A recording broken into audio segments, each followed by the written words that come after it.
Welcome to Layer the Alchemist, where we discuss all things heavy metal and hard rock. On today's episode, another in my series of what I call heavy hidden gems from the 70s. This is where I take the moment to put a spotlight on some heavy albums that some people may have missed for one reason or another. So, the band that I picked for today is Budgie and their 1974 album, In for the Kill. Now, in metal circles, the name Budgie may be recognized by a lot of people because Metallica covered two Budgie songs on their cover albums. So Metallica had covered Bread Fan, which is from the Budgie album Never Turn Your Back on a Friend. That was on their Garage Inc. album. And they covered Crash Course in Brain Surgery, which is off of this album that was on their Garage Days Revisited. So people in the metal circle might be familiar with the name Budgie from Metallica. So that might give you some idea that Budgie had some pretty heavy elements to them. And this is actually their fourth studio album. And for the time, they were definitely one of the heavier bands around at this time. They had a real kind of slightly doomy, heavy, riffy sound. It doesn't run through all their songs, but they certainly have songs that fall into that early proto-metal, influential on heavy metal category. So Budgie is a Welsh heavy rock band. They consist of Burke Shelley on bass and vocals, Tony Borg on guitar, and Pete Boot on drums. Burke Shelley has his kind of high range, almost Geddy Lee-like voice. So a lot of times he gets compared to Geddy Lee. He's a singing bass player. Sure how well you can see on the back here. There he is right there. In some ways, he even kind of looks a little bit like an early 70s Geddy Lee. So it's kind of interesting. Although I would say that Budgie is way more in the heavy blues rock side of things, whereas Rush was way more into the more progressive side of 70s hard rock. So the album was produced by Budgie. Has a good sound. It's I wouldn't call it super slick or polished or anything, but you can hear all the instruments. It's got a nice warm sound to it. It's got a pretty heavy heft to it. The album cover. So a budgie is a bird, but I don't believe that's a budgie. I believe that's a hawk. So a budgie maybe wouldn't have looked as cool on the cover, or wouldn't have gone along with the In for the Kill thing. But there you go. It's a pretty cool cover. Back cover there with some live shots. All right, so let's get into some of the music. It starts with the song In for the Kill, the title track, and this is one of the heavier songs here on this album. It has these big bends in the beginning, bum, bum, bum, and then it kicks in, bum, bum, bum, bum, bum, bum, this pretty cool, pretty heavy, kind of chugging guitar riff, and Burke Shelley's vocals then over the top, In for the Kill. So it's a cool song. It's got this heavy riff, catchy. Then there's this big drum fill, and it goes into like this funky part in the song, which is kind of cool. And Budgie kind of has that in a lot of their songs, some like tempo changes or weird kind of gear shift changes that you can hear how that will go on to influence metal bands later on. Next is Crash Course in Brain Surgery, the song that Metallica covered. This was actually a single from 1971 that was produced by Roger Bain, and Roger Bain had produced some of the early Black Sabbath stuff too, so there's a little bit of a connection here between Budgie and Black Sabbath through Roger Bain. Starts off with this cool kind of like chromatic-y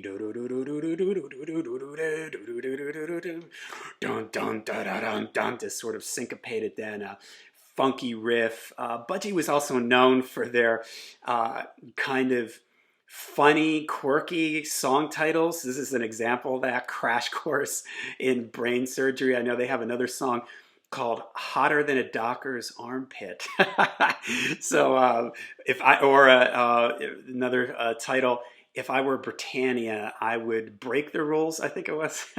So Budgie had a lot of really kind of, that was sort of like one of their things, these sort of kind of funny song titles.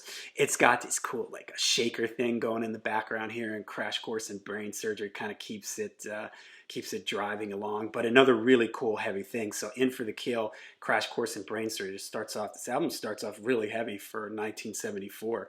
I would even say, you know, maybe like heaviness along the line of like Uriah Heep, maybe even a little bit more metal and heavier sounding than even Deep Purple at this time. So next is a song called Wondering What Everyone Knows. It's kind of a mellow acoustic guitar, laid back song.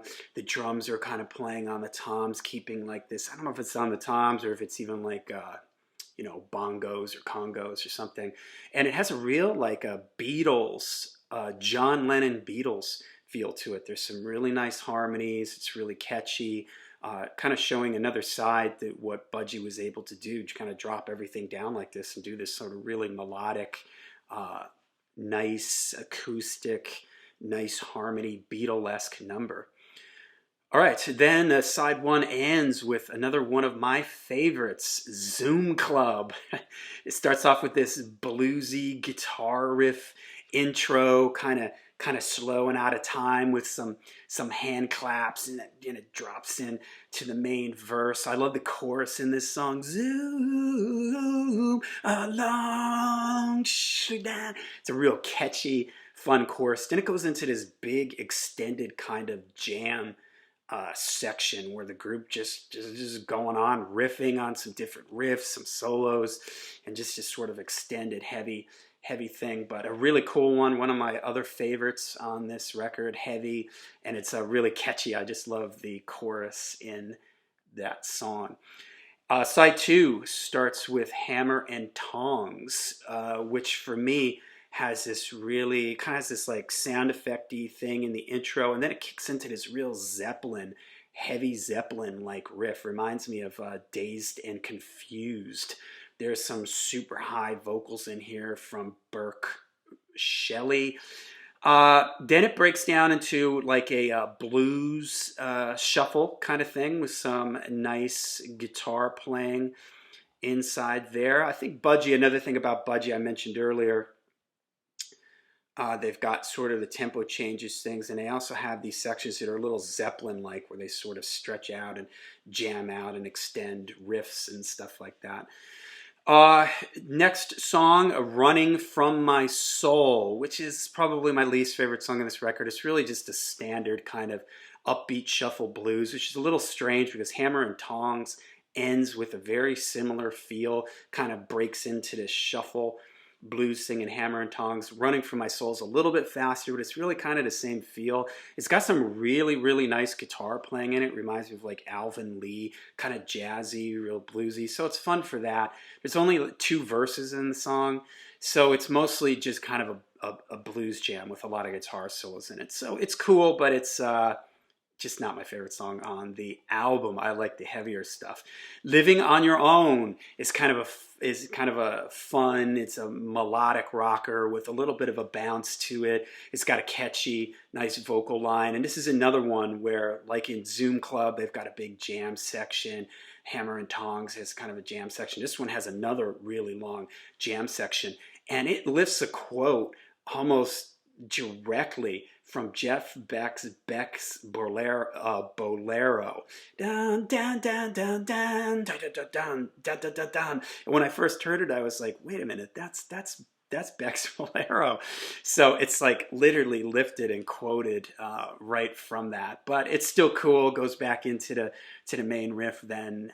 So A cool album, a heavy album. This is a band that some of the bands I pick for these episodes are really below the radar. That maybe a lot of people have never heard, never even released something officially in the '70s. It wasn't until later that somebody reissued their stuff. But Budgie would go on to release a lot of albums. They had the albums around this, before this, and after this are really good. And like I said, for at the time, pound for pound, man, they were right up there with the big boys as far as just heaviness and riffing. I would say the thing with Budgie that on some of their other albums, they sort of shift between different things, and you hear that a little bit on here, like with that with the Wondering What Everyone Knows. But sometimes I wish they had focused a little bit more on this really the heavier stuff like In for the Kill, Crash Course in Brain Surgery, Zoom Club, Hammer and Tongs. Man, if they had just stuck and focused a little bit more on that kind of sound, man, it would have been uh, I don't know. It would have been really cool, and maybe they would have gotten a little bit more popular. I don't know, but in metal circles, like I said, people know Budgie, and they are a well respected band that gets cited as an influence by a lot of the '80s metal bands. So definitely an album that if you're into heavy '70s rock with some metallic type riffs, proto metal type riffs. Check this album out, Budgie In for the Kill. Let me know what you think of this record in the comments section. I will try to leave, I don't think that you can listen to this full album on YouTube. I'll see. I'll see if I can leave a link down below. If not, if you just YouTube Budgie In for the Kill, you'll see the various songs on here. So check it out if you haven't heard it. If you have, let me know what you think in the comments. Until we make sure you hit like and subscribe. And until we see you again, make sure you stay heavy, stay metal.